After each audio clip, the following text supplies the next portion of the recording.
Okay. Good afternoon. So far what we have done is not much, just recall. Okay, so we just defined what is ring.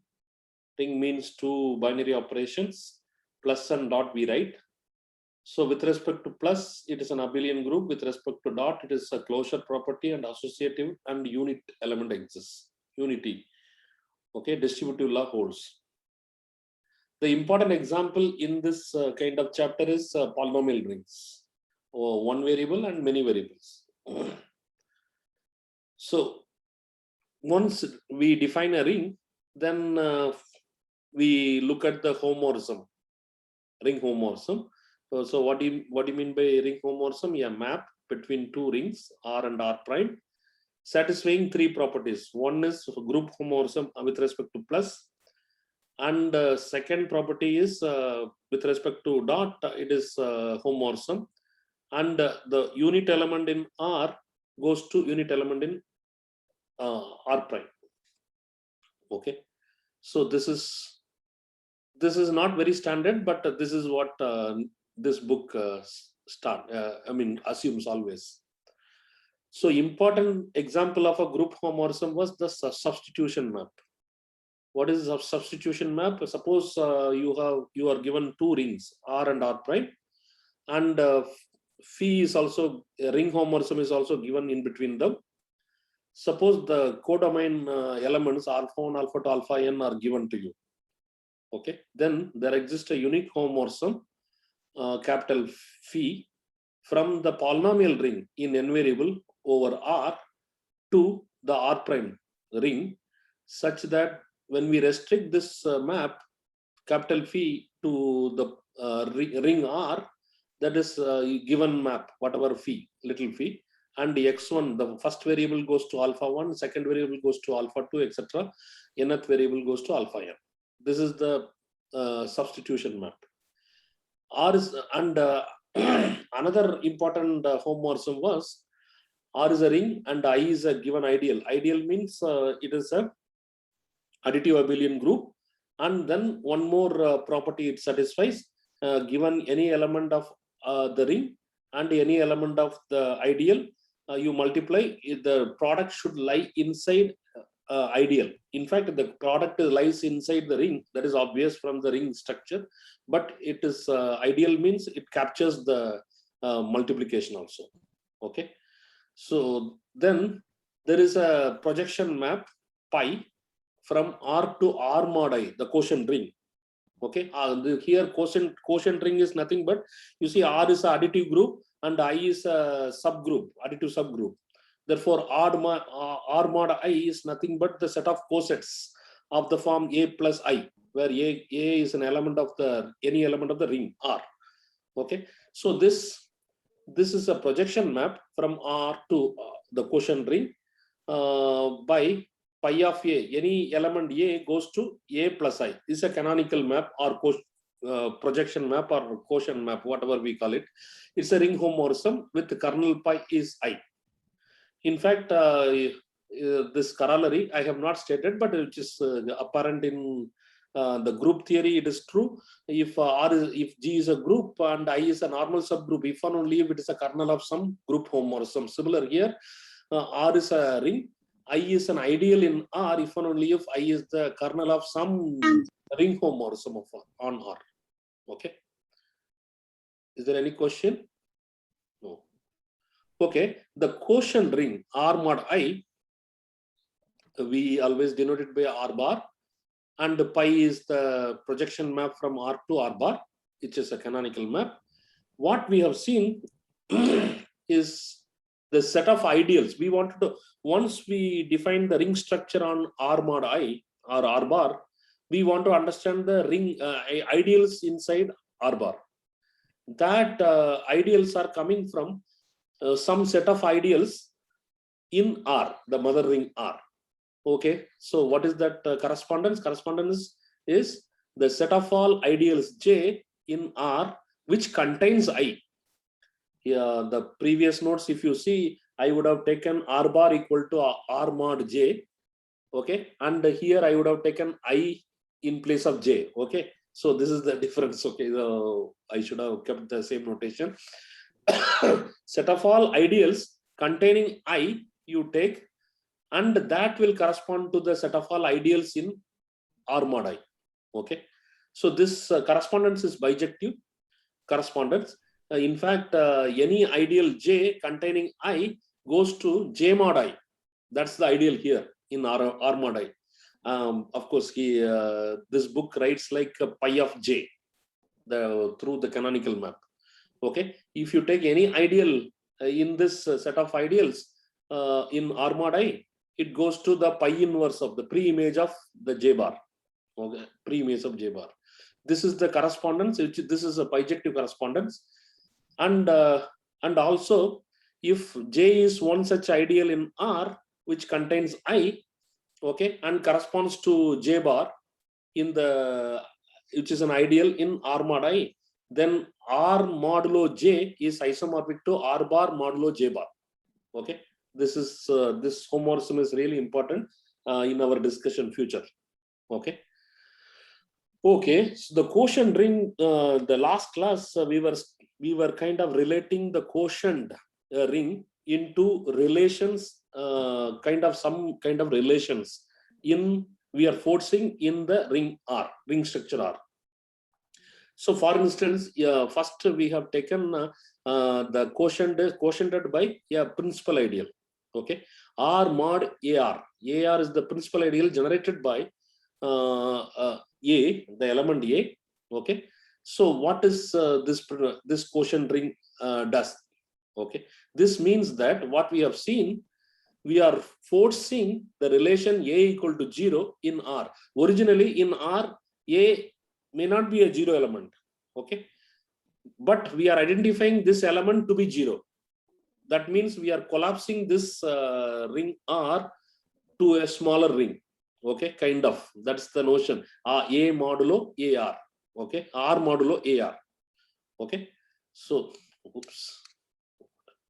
Okay, so this kind of identification helps to understand some of the quotient rings. It's not all, but it helps in some of the quotient ring. For instance, in integers, when we take n equal to 0, n is a natural number. It may not be a 0, but we are forcing this n equal to 0. It means we are going to the quotient ring, which is the quotient ring is nothing but n z modulo nz. Similarly, we have seen one more example, the ring of Gaussian integers Zi modulo the principal ideal generated by 1 plus 3i. This quotient ring is isomorphic to Z modulo 10z. We stopped yesterday, last class at this point. Okay, we want to see one more example. You see here, at least by looking at the principal ideal, we could kind of guess what is the quotient ring, known quotient ring is coming. Z modulo 10z came. Okay, by identifying 1 plus 3i equal to 0. Okay, 1 plus 3i equal to 0, it means I equal to 3. When we put I equal to 3, you get 1 plus 3i is like 10. Okay, so that is the way we guessed first, and then we using the ring homomorphism. Yes. Hello.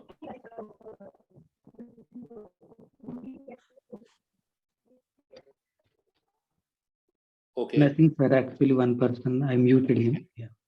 Okay, so that is the way we guessed it. Okay, we now see one more example where we can able to guess anything at all or not. We are looking at polynomial ring in two variables over complex numbers, that is C of x comma y, and we are quotienting it by a principal ideal generated by the monomial product x times y. Okay, so what we are putting 0, the relation is x times y equal to 0. Okay, that is the one we are kind of trying to put. Okay, so let us see. We are quotienting the ideal generated by the monomial xy. Suppose the polynomial, you take some polynomial some element in that main ring. I mean C of x comma y. That is, I am taking f of x comma y equal to 7x power 100, y power 71, 8i, yes, etc. etc. Okay. Now I want to put the relation xy equal to 0. Okay. Wherever xy is coming, I am putting 0. So xy is 0 means x square y is also 0. X square y square is also 0, etc. X power m, y power m, n is also 0. Okay. Just by multiplying x or y, okay, we can get this. Okay, so it means in the reduction, I mean the quotient, what image is coming, f bar is nothing but wherever xy term is there, that is 0. The only x term separate, y term separate, and the constant term separate, that survives. Okay, if x times y is there, it is not surviving. Okay. So does this help us to guess what is the quotient ring is? Okay. Anyone can guess by looking at the example?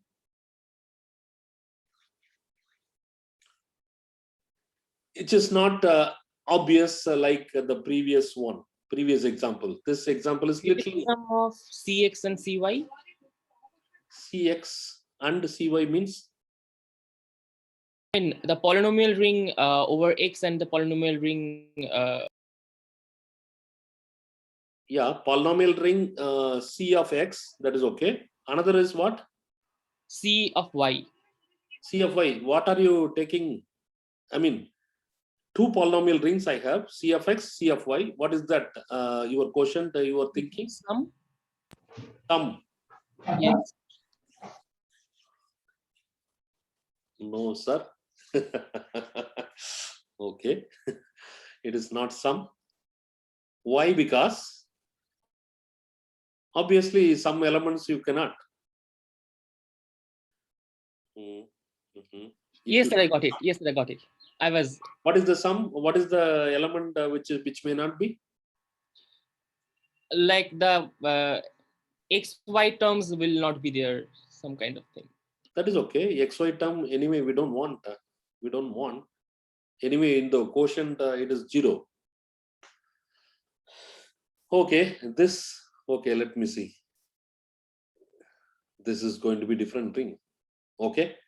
Okay, the script R is a subring of C of x cross C of y. Okay, you took some, no? It's a product ring. C of x cross C of y, such that the constant terms are same. I mean, you collect all the pairs f of x, g of y, such that the constant term is same. This forms a ring, first of all. This ring is nothing but the quotient ring of the whatever we started with. Okay. First we prove that this particular subset is a ring. Then we prove the quotient is nothing but this ring only. This ring is clear, no? This is a product ring, C of x cross C of y. R1 is a ring, R2 is a ring, product is also ring. Okay, product in the ring means with respect to the coordinate wise multiplication, coordinate wise addition, it's a ring. Okay, so therefore Cx cross Cy is a ring. There we are not taking all kinds of pairs, f of x and g of y. If you collect all the pairs, the whole ring will come. But without taking that, we are taking only those pairs or allowed pairs are the constant term is same. Okay, f of 0 equal to g of 0 means constant term of f is same as constant term of y, g. Okay, such a collection is a ring with the coordinate wise addition and coordinate wise multiplication with unity here is 1, 1. Okay, let us see why. Straightforward only. Okay, so to take two elements in R, it means f1 g1, f2 g2, where f1, the constant term of f1 and g1 is same, f2 and g2 is same. Okay, then when you add coordinate wise, you check that that addition f1 plus f2, the constant term, when you plug 0, that is same as the second coordinate after adding. Okay. So similarly for multiplication, when we multiply, the constant term gets multiplied. Okay. Constant term of F1 times constant term of F2 is multiplied. G1 times G2 is multiplied. Therefore, since F1 and G1 is same, F2 and G2 are same. Therefore, this product is same. Therefore, this belongs to R again. Okay. So therefore, this is a subring of R is a subring of the product ring, the polynomial ring product. Okay. Now before getting into, we want to make this first C of X, the polynomial ring in the variable X is isomorphic to some kind of quotient, and polynomial in variable Y is isomorphic to some other kind of quotient. Okay. From C of X comma Y. This quotient C of X is isomorphic to C of X comma Y, quotienting by the ideal generated by the principal ideal generated by Y. Y means the Y term should be there everywhere. I mean every term of the polynomial. Those polynomials, it's an ideal. You quotient it, then you get. It's like cancelling, right? It's cancelling y kind of cancelling. That's the way your intuition should keep it. Similarly for C of Y, why this is true, we will see. We use the first homomorphism theorem. Okay, we define a map phi1 from the polynomial ring of x comma y to C of X, 2 variable to 1 variable. Okay, we want to define a map. What is that? You take any polynomial f of x comma y, put y equal to 0. Okay, sending y to 0. This is a what? This is a ring homomorphism. Why it is a ring homomorphism? This is a substitution map. Okay, is it clear? Here R is nothing but C of X. R prime is also nothing but C of X. Okay, C of X to C of X identity homomorphism is there. Okay, that is little your phi, little phi. And then by substitution map, y going to 0, that is a substitution. It is coming from R of Y to R. Okay, that is what substitution map does that. Okay, this is a ring homomorphism. Okay, by sending y to 0 is a ring homomorphism. Similarly, another map is sending x to 0. That is another ring homomorphism. This is a surjective map. Why? Because you take any element in C of X. C of X, you can treat it as you see this. There is no y term, but the point is C of X comma Y also contains C of X. Therefore, this is a obviously surjective map. Okay, so this is a both are surjective homomorphism, ring homomorphism. Then kernel of phi1 is the ideal generated by Y, because Y is sending to 0. And the kernel of phi2 is ideal generated by X. Therefore, we get this two quotient ring. C of X is isomorphic to C of X comma Y, quotiented by the ideal generated by Y. C of Y is isomorphic to C of X comma Y, quotiented by ideal generated by X. Okay. So therefore, first homomorphism theorem, we get this. Therefore, it is natural now. So you see, therefore, it is natural to look at phi. Phi is a map from C of X comma Y to the product ring. How? By phi of X, f of X comma Y goes to f of X comma 0 first coordinate, f of 0 comma Y second coordinate. Okay, so this is the natural map. We want to check that image is first of all the cooked up ring or not. Okay, so the image of phi is going to be the cooked up ring only. Why? Because what we have to check? We have to check only the constant terms of these two are same or not. Since it is coming from single polynomial f, the constant term has to be same. Okay, f of X comma 0 or f of 0 comma Y. This constant term is coming from f of X comma Y. So single, so it is same. So therefore, the image is going to be R only. Okay. First of all, why it is a okay, image is just R, and it is a surjective map. Why it is surjective? Because you see, for a given pair px comma qy, px is a polynomial in C of x, q of y is a polynomial in C of y, such that, of course, surjective in the sense of R I have to take, or any element in R I have to take. Okay, therefore P of 0 equal to Q of 0. Then I can construct a polynomial f of x comma y as px plus qy minus P of 0 or minus Q of 0. You can take any one of this. So that is, then you see that this f of x comma y goes to clearly that first and second term. Okay, therefore the image of phi is nothing but the ring R, whatever we have constructed. So the phi is a ring homomorphism is now just easy to check, and unity goes to 1 because 1 goes to 1 is a constant polynomial here in the C of x comma y. There is no x term, there is no y term. Therefore, when we put 0, y equal to 0 or x equal to 0, this intact. Therefore, it goes to 1 comma 1, which is a unity. Now we want to check, since it is a whatever we have defined, the map is surjective. I mean, this is a not surjective. This is a ring homomorphism, and the image is nothing but the cooked up ring R. Okay, so to the image it is surjective. Therefore, we apply to the apply the first homomorphism theorem. We have to compute the kernel. What is kernel? Set of all polynomials f of x comma y such that both coordinate is going to 0. Okay, in the image going to 0 means f of x comma 0 is 0, f of 0 comma y is 0. When I plug y equal to 0, I get 0. It means y is dividing. Okay, y is dividing f. When I plug x equal to 0, that polynomial goes to 0. It means x is dividing. Therefore, x times y divides f of x comma y.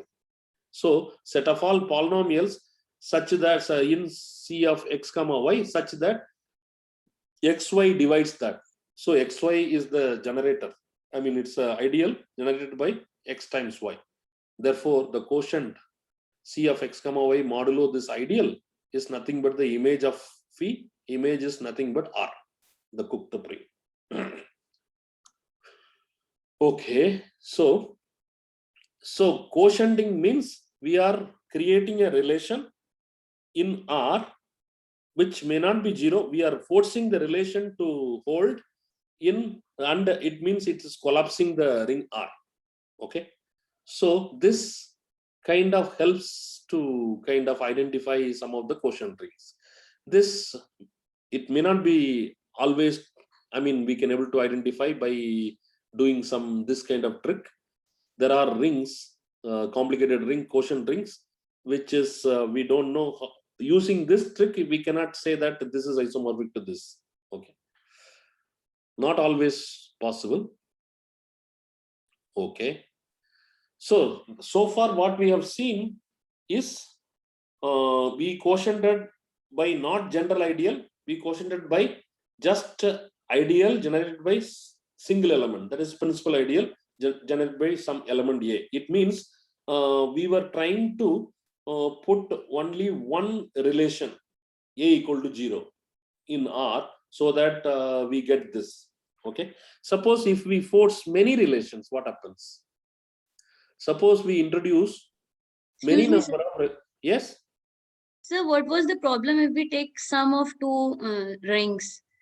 Means that he was saying that cx plus r cy, which polynomial won't come? I don't understand. Which polynomial won't come? You were telling na, tell us what polynomial won't come. I don't understand. So addition of two rings are rings only, no? Yes. How? Yes. What addition? Finite sum if we are taking. Finite sum of We are taking not finite sum. We are taking just 2. No, if we are taking Cx plus Cy and taking elements, that's finite sum of polynomials in Cx and Cy. Cx plus Cy. That is the ring. Yes. Correct or not? I don't know. We have to check. So, okay. So suppose what is the any element will look like here? Just to sum. F of x plus f of y. No, f of x from coming from c of x and g of y coming from this. Okay. Cy. Yeah. So f of x plus g of y. That is your general term will look like. Is it? Yeah. Yes. Okay. So whether it is a ring. Multiplication will be a problem, right? Sir, it is not a ring. What is multiplication here? Yeah, you see, if general 2 elements, if you multiply, then xy term will come. Because f of x times g of y will come. That is where it falls. It will not fall in this. Yes, yes. Okay. It is not a ring. Is it not a ring? It is not a ring, sir. It is not a ring. Okay, okay. Got it. Sorry. Yeah. So xy term is missing. Okay. Okay. Okay. So what we have seen is one relation. One relation means principal ideal. Now we are having many relations. Many relations means, so one relation, from one relation we went to the ideal. Okay. Here many relations means we have to take one ideal generated by all these elements, A1, A2, An. Okay. So how this ideal will look like? R1, A1 plus R2, A2 plus Rn, An. Ri's are from R. Okay. The ring R. Now we are looking at the quotient of this ideal, R modulo I. Okay. This R modulo I should be viewed as the ring obtained by introducing n relations A1 equal to 0, An equal to 0, etc. in R. Okay. Since AIs are inside I, obviously AIs are inside I, therefore, in the quotient, AIs are really 0. AIs are inside I means AIs are inside R, that is not non-zero, but in the quotient it is becoming 0. And any 2 elements, if we take, suppose B and B prime, have the same image in quotient. It means what? By definition, if and only B, the difference is lying inside the ideal. It means B prime will look like B plus any element of the ideal. Any element of the ideal will look like R1, A1 plus etc. Rn, An for some Ri's inside R. So that means that A1, A2, An, whatever 0, really implies what? This kind of relation to be held. Thus, the relation B plus R1 plus A1, R1 A1, Rn An equal to B are the only consequences from this kind of. This is what we have seen last class also. From first A equal to 0, sorry, first A equal to 0 to R times any element of any element R, little r times A is also 0. Then B plus R A equal to B is a 0 element anyway. So this is true for all B, and this is the way we looked at it. Okay. Same way here also it is true. Okay. Therefore, okay, the third isomorphism theorem. What is the third isomorphism theorem? Third isomorphism theorem is the one we recalled today. This one. If J is the ideal of R corresponds to J bar in R mod I, then the quotient ring R mod J is isomorphic to R bar modulo J bar. Okay, this is the isomorphism. This, what it says, very interestingly, you can reinterpret in this way. You see here we are taking not one relation, there are more relations. Okay, so this third isomorphism theorem is going to tell so this is abstract way. Okay, so this tells us introducing relation one at a time or all together leads to isomorphic rings. Means suppose first I will apply A1 equal to 0. I will get a quotient ring. And then A2 is inside R. Therefore, A2, the image will be inside R bar. Okay. Then I force A2 bar is 0. Then I will get another quotient ring. This quotient ring and the one by one I am just doing, or what I described, I together I do it. I first consider the ideal I generated by A1, A2, and then I go modulo that ideal. So either you apply together or one by one. Both are isomorphic rings only.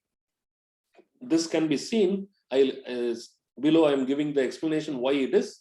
Suppose you just have two elements, A1, A, B belongs to R. Okay.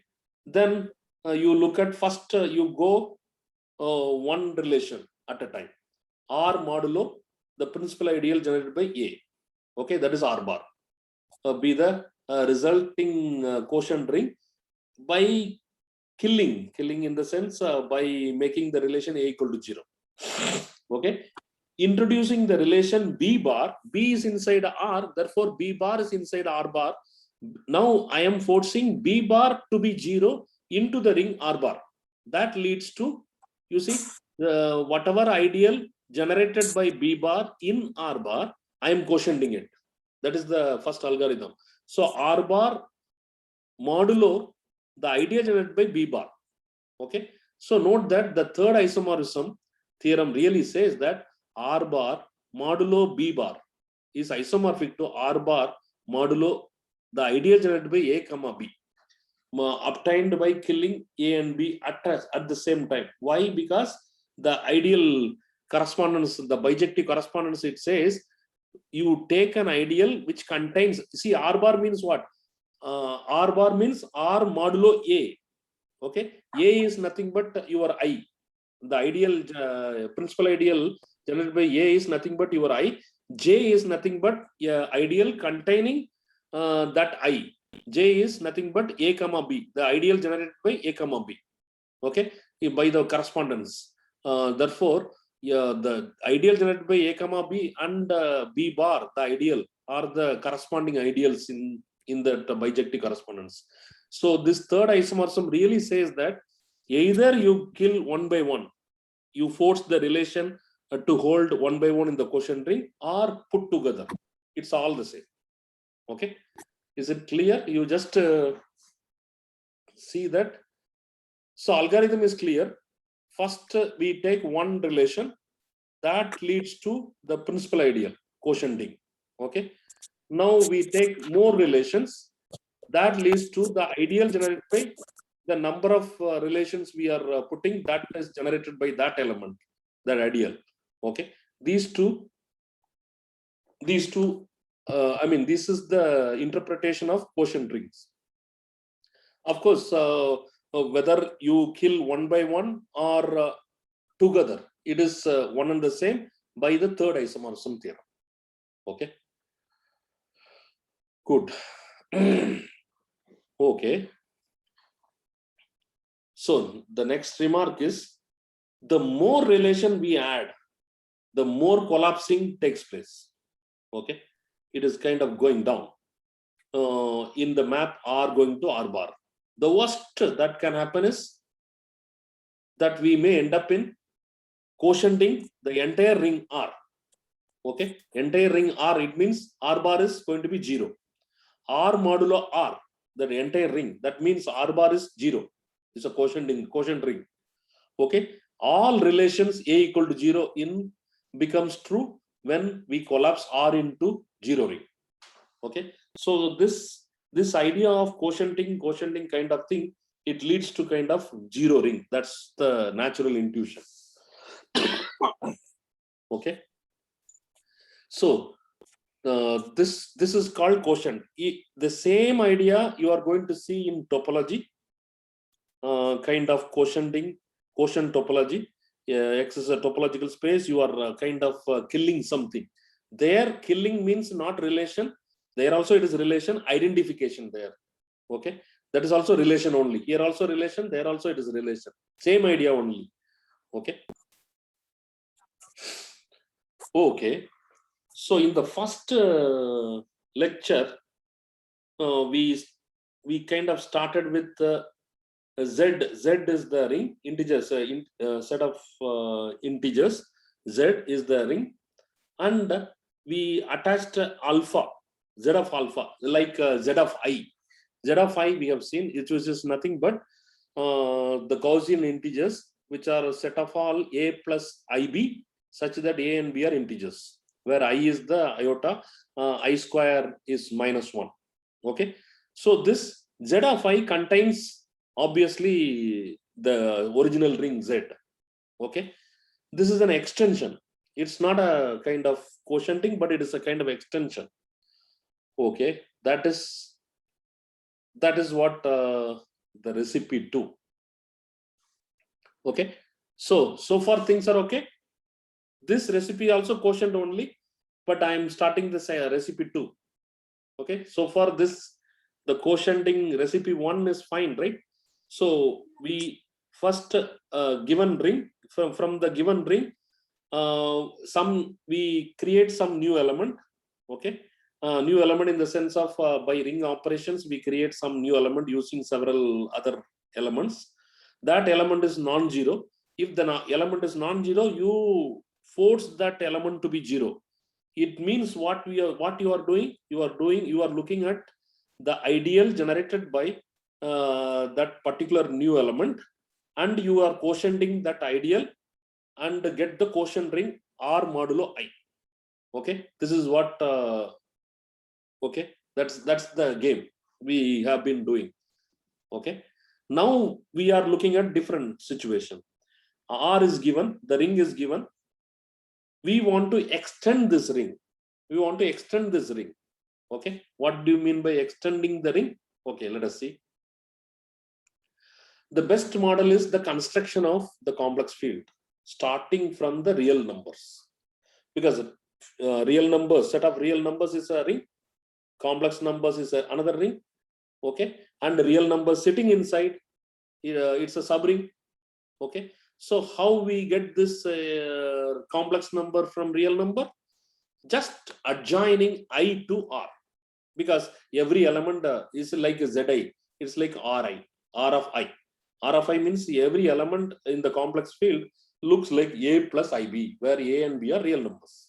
Okay, this is kind of adjoining. The new element I has a relation. Here also there is a relation, I square equal to -1. Okay, the generally what we are doing, R be an arbitrary ring, and consider the problem of building a bigger ring. That's the way, building a bigger ring or extension. Building a bigger ring containing the elements of R and a new element alpha. Okay, we may probably want alpha to satisfy some relations, like just like I square is -1. Okay, so we call a ring R prime containing R as a subring is called a ring extension of R. R prime is a ring extension. So this is leading to commutative algebra, integral extensions. Okay, so when you read a commutative algebra course, this is the main tool. Okay, sometimes the element alpha may be available in the ring extension R prime. For example, when R is ring of integers Z, then R prime is like Z of alpha for some algebraic number alpha. Then of course alpha is already there in the R prime. Suppose R prime is like C. Okay, R prime is like C and R is like Z. Then the subring R of alpha is nothing but Z of alpha, which is a subset of, which is a subring of complex field C. Okay, so alpha is already there in the R prime. Okay, this is what he wants to say. Another important thing is that the polynomial ring R of X, R is a ring, and the polynomial ring Rx of R is an extension ring of R, because R is subring of polynomial ring Rx, and generated by R and X. Okay, polynomial ring. Okay, this is another extension example. Okay, suppose R prime is an extension ring of R, and you take element R prime outside R, then R of alpha is a subring. We say that subring of R prime, which is an extension ring of R. This is seen through substitution principle. Okay, so again and again the substitution principle will come. How it is seen through substitution principle. Okay, alpha is an element of any ring extension R prime. Alpha is an element. R prime, R is given to you. R prime is an extension, and alpha is any element of R prime. Then there is a unique map phi. You see, R is a sub-extension. I mean, subring of R prime. It means R to R prime, we have a injective homomorphism. Okay, injective ring homomorphism. It is sitting just the inclusion map. Okay, therefore the substitution map will tell me from the polynomial ring Rx to R prime, I have a ring homomorphism. What is that? That is what substitution map says. And that also from Rx, R goes to R, R goes to R, and X going to alpha. Okay, so this is what substitution says. That means the image of this map. Okay, so since X is going to alpha, the image of this map is the subring R alpha. Okay, which is sitting inside R prime. Okay, therefore the polynomial ring Rx is the kind of universal solution to the problem of adjoining new element to the ring. It means you see what we want. R is given to us. R is given to us. We want to extend this ring. It means we want to find some new element alpha outside the ring given R, and we want to generate one more ring which is generated by R and alpha, and this given ring R is a subring. Okay, we want to solve this. For that, how we are coming? Through substitution map. It means through the polynomial ring we can able to solve this problem. Okay, that's what it says.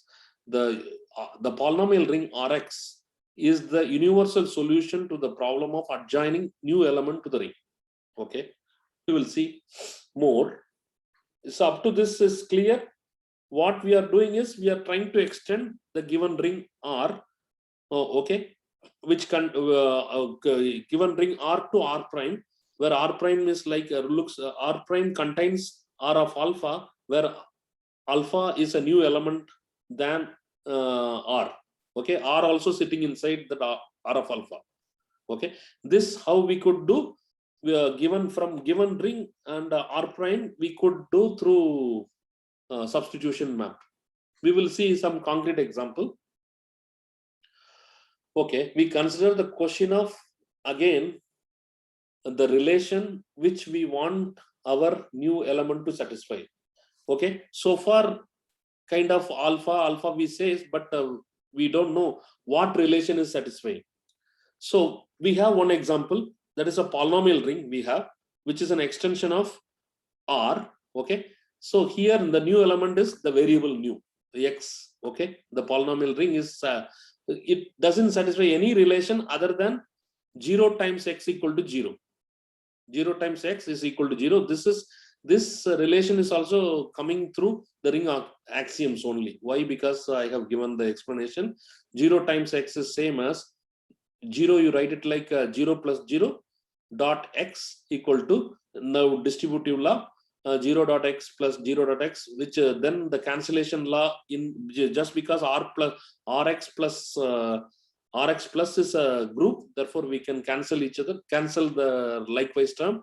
That means 0 dot X equal to 0. This is the only relation, that two coming from the ring axioms. Okay, we may want some non-trivial relations, whether such a thing exists. If since Rx is in hand, we can add relations using the recipe 1. Recipe 1 means what? Once Rx is there, you force some relation to 0, it means you are quotienting it. Okay, that is the recipe 1.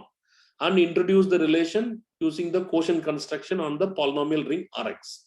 For example, so one way what we saw, the complex number C is nothing but R of I. It's an extension. Another way we can see the complex number C is nothing but the quotienting the recipe 1. By following the recipe 1, we can get complex number. Okay, we can construct C formally by introducing the relation x square plus 1 equal to 0. You see the Rx, x satisfies only 0 dot x equal to 0 in Rx. Okay, but the point is we can create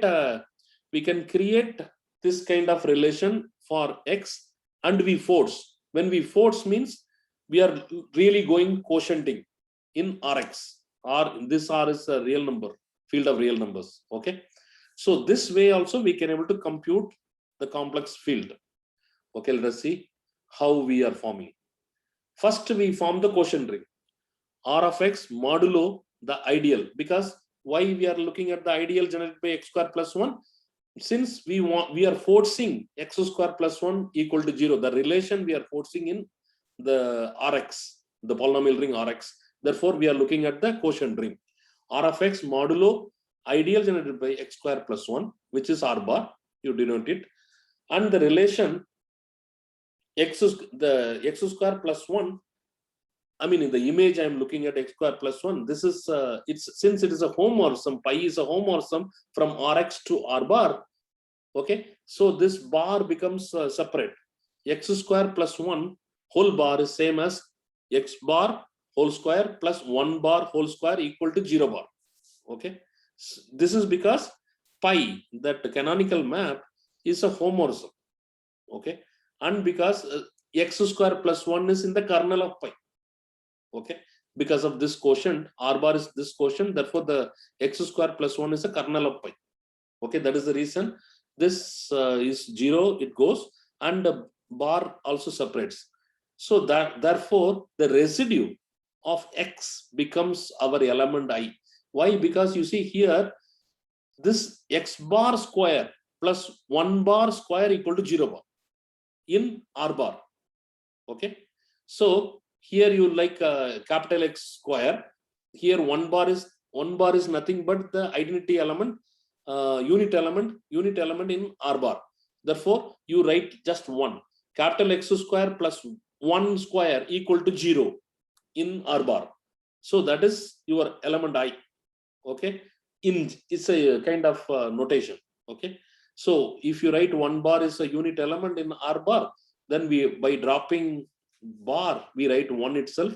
Therefore, so R bar is obtained from the real number R by adjoining an element x bar satisfying this relation. Okay, so first using recipe for recipe 1, what we got is by quotienting this the quotient ring, we have got R bar. This R bar is nothing but C we want to prove. How do we prove?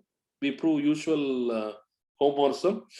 Okay, the fact that R of x modulo the quotient is isomorphic to C follows from the following. What is that following? Phi is a map from Rx to C, is the substitution map. I goes to, I mean x goes to I. Defines a surjective homomorphism whose kernel is, okay, so we are taking R is injection map. We have R to C, the field of real numbers to field of complex number. We have a injective homomorphism. Therefore, by substitution principle, there is a unique homomorphism phi from R of x, the polynomial ring R of x to C, taking R to that same injection R to C by same injection map, and x to I. We know complex numbers contains I. We put the substitution. Okay, so this is a substitution map. And what is the kernel of this? This is a surjective homomorphism. Why? Because why it is a surjective homomorphism?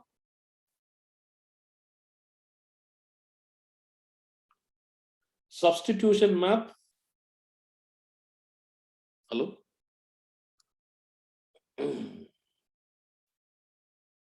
There is a homomorphism. Here, is it a surjective map?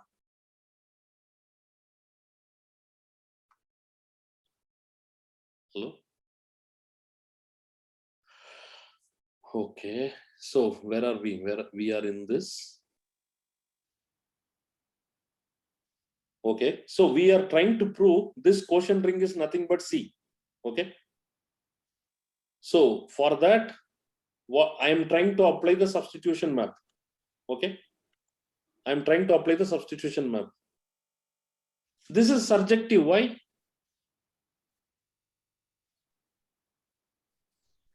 A plus For IB. any A plus IB, you take A plus BX. That's it. That's it. It's no problem at all. Yeah. So this is a surjective map. Okay. Surjective homomorphism. And what is the kernel? Kernel is set of all ideals. I mean, where it is you take a real polynomial, which is zero, which becomes zero at I. Okay. I is the root of that real polynomial. All polynomials for which I is the root. Okay. So you collect, the kernel is nothing but a set of all polynomials with real coefficients such that I is the root of it. Okay. Once I is a root of a real polynomial, minus I is also a root. Why it is? Complex conjugates. When I is a root, minus I also becomes root. A plus IB is root Here- implies here A I have- minus I. Here I have no idea what is complex conjugate. How I will just give an explanation here. Suppose Okay. the real Minus I polynomial, square plus 1 is also 0. P of I is 0. P Therefore, of minus I is also 0. Minus I square plus 1. I square plus 1 is 0. Well, complex, Minus I square is also minus 1. no, not that way. You see the how you give explanation. P of I is 0, right? P Yes. of I is 0 means if I take the bar, complex conjugation bar, then coefficient, it applies to the coefficient. The coefficient is real. Okay. So therefore, all the bar doesn't make sense there. It is intact. And only wherever I, it is going to minus I. Okay. I goes to minus I. So P of I equal to 0. Therefore, P of I whole bar is also 0 bar. 0 bar is same as 0. But this is same as P of I equal to P of minus I equal to 0. I mean, just a complex conjugate, but point is, since it is real coefficient, that is the reason. It doesn't change that. Okay. So it means x minus I and x minus I and x plus I are both dividing that polynomial px. It means the product divides the polynomial px. It means x square plus 1 generates the ideal. That's what it means. That means, so already we have seen that it is a surjective homomorphism, and the kernel is nothing but the principal ideal generated by x square plus 1. Therefore, C is isomorphic to this. Okay, C is isomorphic to this. How we got? We got first using, okay, the R bar, the quotient ring, and then we use the substitution map. Okay, so you see the previous recipe says we are taking a relation. Once we are taking a relation means we are quotienting it. Quotienting means we are collapsing the ring. Here by quotienting it, we are extending the ring. Both phenomena is happening. Okay, through polynomial rings. Okay, one more example. You know already what is the nilpotent element. R is a ring. Any alpha in R is said to be nilpotent or infinitesimal if some alpha power n is 0 for some natural number n. Okay, n, little n. Then we call it alpha is a nilpotent element. Suppose R is a ring and alpha is, and we are forcing the relation alpha square is 0. Okay, in R, we are forcing. no, sorry. We are forcing, no, is such that, okay, it's a nilpotent element. It's a nilpotent element. Alpha square is 0. Suppose we want to adjoin alpha to R. Alpha to R. Already it is there inside. Okay. No. No. This is, I have written wrongly. R is a ring. Alpha is inside R, and we want to force alpha square is 0. Okay, alpha square to 0. That means we are kind of quotienting. Okay, we are looking at the quotient thing. Alpha square is 0. So that means we look at R of x modulo the ideal generated by x square, because we want alpha square to be 0 in the substitution principle, x going to alpha. Okay, so therefore we are quotienting by x square, the ideal generated by x square, the monomial x square. Okay, the residue x is the nilpotent element alpha in the R prime. Why? Because it is we are quotienting by x square. Okay, so the relation alpha square equal to 0 reduces all the polynomial expression in alpha to degree less than 2. That means in this ring R prime, every element will look like A plus B alpha, where A and B are belongs to R. Okay, so this is just another extension in some sense, where okay, so it is this example is not good. Anyway, so in general, what we are doing, if we want to adjoin an element alpha satisfying one or more polynomial relation of this form, so this we have seen in ring of integers Z, as by taking by taking alpha to be an algebraic number. Okay, so here R is a general ring, nothing to do with ring of integer, or it is inside a complex number, etc. So in general ring, we are trying to kind of adjoin some new element alpha, which alpha satisfies this kind of relation, or polynomial relation. Okay, the solution is R prime. R prime is nothing but R of x modulo I. This is the solution. This is the extension ring. So their quotient ring we saw, it is collapsing. Here, even if you want to add something new element, you look at the polynomial ring, ideal generate, and look at the relation. Relation, if it is of polynomial type, then you quotient it by the ideal generated by that polynomial with R of x. Okay, that new ring R prime is the extension ring. Okay, where alpha is nothing but the residue of x, that is called x bar in R prime, where of course x bar satisfies what relation? Same as what we want in kind of alpha. 0 bar equal to f of x bar, which is same as the x bar is satisfying this polynomial relation. Okay, the C bars are the image of this ring R prime, or image of Ci in R prime. Okay, so this is denoted by this extension R bar, actually denoted by R of alpha. Why? Because this is a residue x bar. You see, this is after killing this, we are writing like R of alpha, the ring obtained by adjoining alpha to R. Okay, so there are more examples are there. So first, I mean, we have seen one is collapsing, another is extension. Both you do it through quotienting. I mean, you look at the polynomial ring and quotienting the ideal generated by some that particular relation. Okay, both you get it. Okay, so with this today I just stop. You can ask if you want. We will see more in this adjoining thing. So I have not completed anything, just started adjoining the recipe 2. Okay, this is useful in the field extension.